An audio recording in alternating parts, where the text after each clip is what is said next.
João Gonçalves Pereira, que avaliação faz o CDS deste plano de reestruturação apresentado pelo Governo? Muito obrigado pelo convite. Dizer o seguinte, tem-se dito muita coisa e foi-nos apresentado, é bem recente por parte do Governo, como foi aqui dito, uns PowerPoints. E, portanto, eu ouvia no início, nesta apresentação, dizer que havia 2.000 trabalhadores que estavam em causa. O PowerPoint do Governo que foi apresentado ontem não diz isso. O que diz é que em 2019 a TAP tinha 9.700 trabalhadores e em 2021 terá 6.000. Ou seja, nós estamos a falar de menos 3.700 trabalhadores. Portanto, mas alguns é porque, pura e simplesmente, o contrato acaba e não é renovado. Para todos os efeitos, 2.000 nós estamos a falar... são os despedimentos. Claro que sim. Estamos a falar daquilo que é o maior despedimento público em democracia e num governo de esquerda em período de pandemia. Pronto. E, portanto, este é o primeiro ponto. Depois há é necessário ou não esse emagrecimento? Já lá irei. Segundo ponto que é relevante. A pergunta é, estes números que foram apresentados pelo Governo, quem é que os inscreveu? Isto é a proposta do Governo, que vai a Bruxelas para negociação, para discussão. Nós não sabemos se de Bruxelas não vem, ou pode vir, esperemos que não, mas pode vir a dizer não, tem que reduzir mais rotas, tem que reduzir o número de aviões, tem que ter menos trabalhadores, não sabemos, ninguém sabe. Agora, a proposta do Partido Socialista é esta que foi apresentada e é aquela que conhecemos. E, portanto, este dossiê da TAP, com ninguém conhece o plano, o Partido Socialista admite que sim, mas pelo menos as outras forças políticas não conhecem o detalhe, fomos informados, recebemos informação do Sr. Ministro, mas não temos a informação de detalhe completa do plano, mas como digo, é um plano que não está fechado, é um plano que terá que o governo português negociar em Bruxelas e chegar a um determinado entendimento. E serão semanas de negociações. E depois há aqui algo que deve ser ponderado. Que tipo de TAP é que se quer? Ou seja, que tipo de TAP é que Bruxelas vai permitir ou não vai permitir? E isso vai nos levar depois, sim, a um outro tipo de discussão. Porque esta é a proposta do Governo. A proposta do Governo é o que está a ser entregue em Bruxelas. Portanto, nós não podemos assumir que a redução de trabalhadores é aquela que está aqui, que a redução de rotas é aquela que foi-nos apresentada no PowerPoint. E, portanto,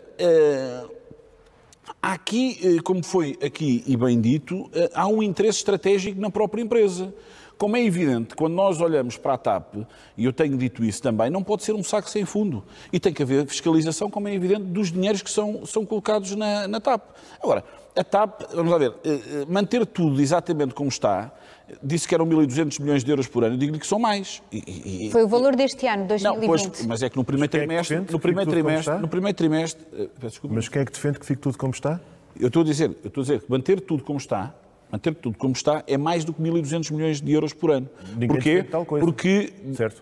Não, houve uma grande dificuldade em perceber qual era a solução do PCP. Eu próprio também continuo com essa dificuldade que não consigo perceber. Mas pronto, mas pelos vistos já estou acompanhado. Porque, na verdade, uma questão de querer entender. A mesma pergunta e o PCP eu percebo, não tem... Agora, portanto, os 1.200 milhões é mais do que isso, porque não se esqueça que em 2019, o primeiro trimestre, a aviação ainda funcionava. E, portanto, isto é muito dinheiro, são envelopes financeiros muito grandes. 1.200 milhões significa qualquer coisa como 1/3 da faturação da TAP, que teve em 2019. Foi 1/3. E, portanto, é muito dinheiro. Agora, há aqui um interesse também estratégico do país. E onde é que há esse interesse estratégico? Há um interesse estratégico, primeiro, naquilo que são as relações que, por exemplo, Portugal mantém no âmbito da sua lusofonia com a África, que mantém com o Brasil. Aliás, a TAP, eu estava a ouvir... Eu não lhe pergunta qual é a solução agora. Não, mas qual é a solução? Só me pergunta a mim. Eu não estava a saber qual é a solução do PSD. Eu fui interrompido tanta vez que para explicar. A solução do CDS será avaliada em termos daquilo que é o plano de reestruturação no momento em que o Governo trouxer de Bruxelas e disser assim, este é o plano que Bruxelas aceita. Porque nós não sabemos. Eu pergunto, acha que uma TAP com 20 aviões faz sentido? Pergunto eu. É uma questão.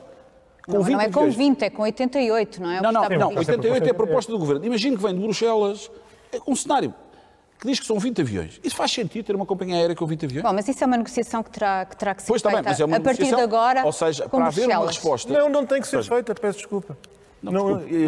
É as inevitabilidades, pronto. Mas continuamos. Teremos noutro fórum, seguramente. Tem que ser feita. Então, aqui, o que é apresentado em Bruxelas não é um draft?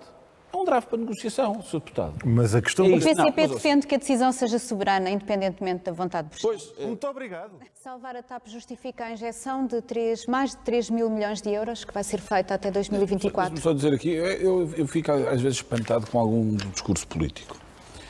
Ouvir o Sr. Deputado Bruno Dias e o PCP, que ainda há dias viabilizaram o Orçamento de Estado do Partido Socialista, em que estas preocupações, pelos vistos, não colocaram em cima da mesa, e agora aparecem aqui a acusar e a apontar tudo e todos sobre a questão da TAP, eu confesso que fico surpreendido. Vamos lá ver. Desde 1998 que não há ajudas de Estado... Tenha calma. Desde 1998 que não há ajudas de Estado à TAP. Ou seja, não há um cêntimo dos portugueses que tenha sido injetado na companhia aérea. Porquê? Porque, à luz daquilo que é a legislação europeia, é proibido os Estados injetarem dinheiro naquilo que são as suas companhias aéreas. E abriu-se agora aqui um período de excepcionalidade. Porquê? Por causa da questão da pandemia e, portanto, abriu-se essa excepcionalidade. E não Havia foi aqui só dois para a caminhos. companhia aérea portuguesa. Foi Pronto, para era aí que eu ia chegar. Mas eu não vou... Tenho falado muito sobre isso, não vou falar hoje.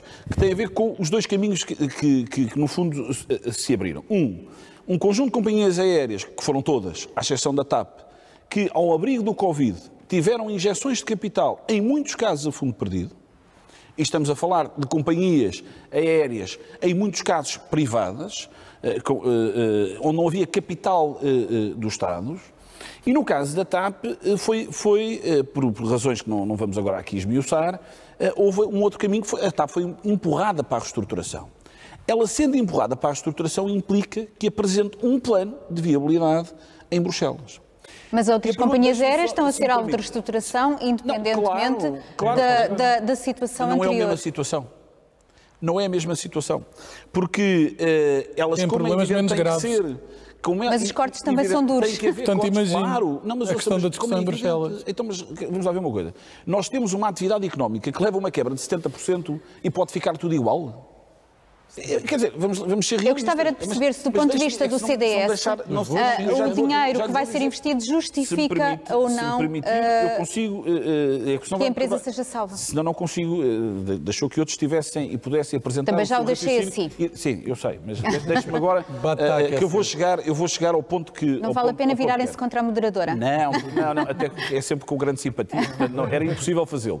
Agora, repara o seguinte, e portanto, dizia eu, houve aqui dois caminhos. Para Portugal, nós fomos empurrados para esse plano. Isso significa que nós fomos empurrados para uma mesa de negociação. Pergunta-me assim, uma TAP, faz sentido nós termos uma TAP? Vamos ver, eu ouvi aqui algumas coisas e acompanho aquilo que foi aqui dito, da importância, quer dizer, a importância da TAP enquanto o hub é que gera dinheiro e gera cash flow para a TAP. E, portanto, mas para ter um hub, eu preciso ter uma TAP com uma determinada dimensão. E diz-me assim, por isso é que eu dei o exemplo há bocado dos 20 aviões. Mas se calhar se a TAP tiver 20, tiver 30, 40 ou tiver 50 aviões, se calhar não é viável. Se calhar não faz sentido. E nós temos de estar preparados para fazer essa mesma discussão. Porque essa discussão pode vir de Bruxelas. Esse plano, essa resposta, Deus queira que não, mas pode acontecer. Agora, eu estou a falar no cenário pessimista. Deixe-me falar no cenário otimista, que é nós passarmos este período todo. O Excel que o Governo aqui apresenta, em que permite já que a companhia tenha proveitos positivos em 2025. A pergunta que se coloca é se a TAP se deve manter na esfera e com um capital eminentemente público ou se deve estar a ser gerida por um privado. E no nosso entender, esse caminho também deve estar definido para os portugueses. É importante que as várias forças políticas digam claramente o que é que pretendem e o que é que querem. E no entender do CDS, deve ser os privados e devem ser os privados a gerir. Eu, quando ouço falar aqui em eficiência, o exemplo da eficiência dos aviões, sabe quem é que tomou a decisão? Não foi o ministro Pedro Nuno Santos, nem o Governo. Foi um privado que lá estava e que preparou, está bem, os últimos 5 anos tinha lá também representantes do Estado, mas que preparou um plano de transformação da própria empresa onde tinham os tais aviões eficientes. Porquê é que acha que a Lufthansa tem interesse numa companhia como a TAP?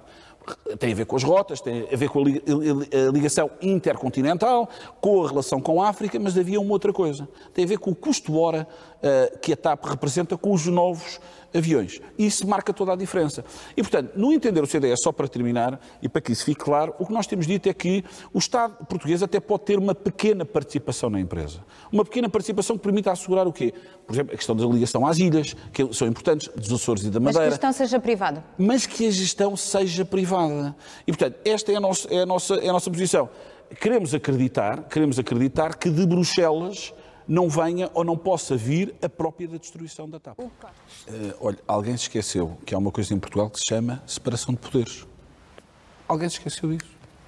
E, portanto, eu não vou perder tempo, muito sinceramente, com fediveres e alegados conflitos entre o Sr. Primeiro-Ministro e o Sr. Ministro Pedro Nuno Santos. O Sr. Ministro Pedro Nuno Santos acha que são só alegados conflitos? Não, repare, há separação de poderes em Portugal e, portanto, quando me diz uma coisa... E os partidos não fogem a ter opinião.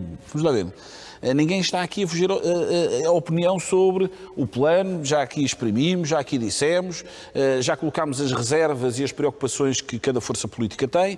Isso é uma coisa. Outra coisa diferente é subverter aquilo que são as regras constitucionais. Portanto, o Primeiro-Ministro fez bem em desautorizar o Ministro Pedro Nuno Santos. Era a mesma coisa que o próprio Parlamento, de repente, começasse a pronunciar-se e a votar sobre matérias de competência exclusiva, por exemplo, do Sr. Presidente da República. Acha que isto é normal? Não é. E, portanto, eu não vou, já estou aqui um bocadinho, aqui já alinho aqui um bocadinho com o Sr. Deputado Bruno Dias do PCP. Não vou alinhar nessa mesma conversa. E, portanto, há claramente uma separação de poderes, cada um tem o seu papel, cada força política deve exprimir a sua opinião. Agora, quer dizer, não vou discutir se deve ir votar ou se não deve, quer dizer, quer dizer, era entrar no discurso ou assumir que desconhecia completamente a questão da separação de poderes e aquilo que são as competências de cada uma das partes. E, portanto, retiremos o fediver. Este é um tema muito preocupante, é um tema muito importante para o país. Há um grau de irresponsabilidade política que eu tenho assinalado e o CDS tem assinalado da parte do ministro que tem a pasta e que, mais uma vez, como eu digo, deve-se ter esquecido. Se calhar é preciso que o Partido Socialista organize um workshop sobre aquilo que é a separação de poderes para que, efetivamente, se possa ter um bocadinho mais consciência do que é que está em causa e o que é que está na lei.